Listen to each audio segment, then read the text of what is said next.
তো সবচেয়ে পবিত্রতম দিন হচ্ছে আরাফার দিন। আর আজকে দেখেন এই রোডের মানুষজন অনেক ফাঁকা।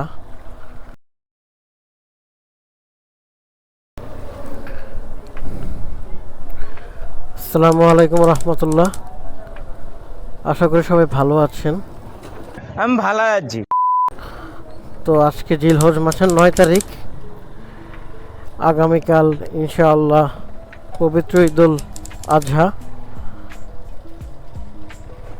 তো দেখতেছেন আশেপাশে মোটামুটি মানুষজন অনেক ফাঁকা, দোকানপাটও সামনে দেখতেছি বন্ধ, তেমন একটা মানুষ টানুষও নাই।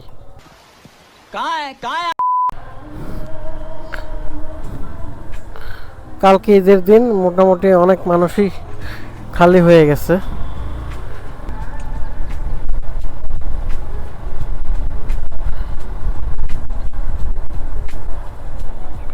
মানুষজন কোরবানির জন্য গরু নিয়ে যাচ্ছে।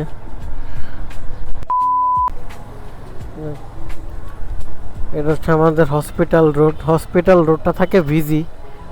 তো আমার অনেক ভিডিওতেই আপনারা হয়তো বা কম বেশি দেখছেন। আর আজকে দেখেন এই রোডের কোনো অটো নাই, তেমন কোনো অটোই নাই। সামনে হাট, তো হাটের ভিতর দিয়ে তো আর যাবো না, সাইড দিয়ে চলে যাওয়া লাগবে। बात तो सही है।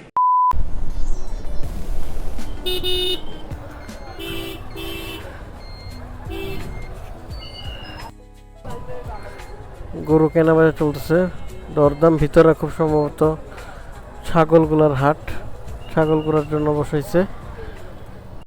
अच्छा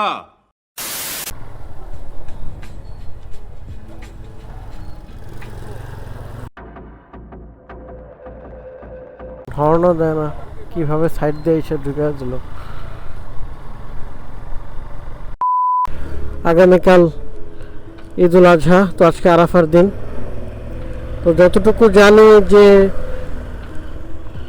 একটু পার হয়ে নেই। তো সবচেয়ে পবিত্রতম দিন হচ্ছে আরাফার দিন। তো আল্লাহ তাআলা আমাদের সকল মনের নেক খায়সাত পূরণ করুক। তো আসলে অনেক আশেপাশ দিয়ে অনেক গরুই গেছে।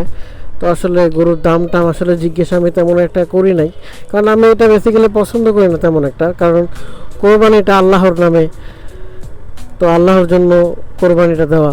তো এখানে যদি আমি একটা মানুষকে জিজ্ঞেস করি যে ভাই দাম কত, ভাই এত নিচে, ভাই জিতছেন, ভাই ঠকছেন, আসলে ভাই কোরবানিটা আল্লাহর জন্য। তো আসলে এখানে আসলে জিতাজিতির কিছু নাই।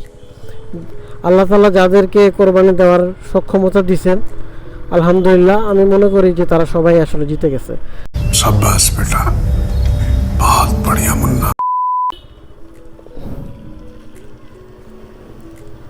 এই জায়গাগুলোতে আসলে আসলে অনেকটা ইমোশন কাজ করে, কারণ ছোট থেকে এই জায়গাটাতে বড় হয়েছি। তো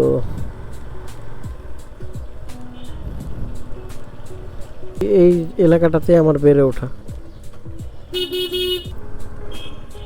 এখানে প্রায় অলমোস্ট 4-5 বছর আমার কাটানো হয়েছে।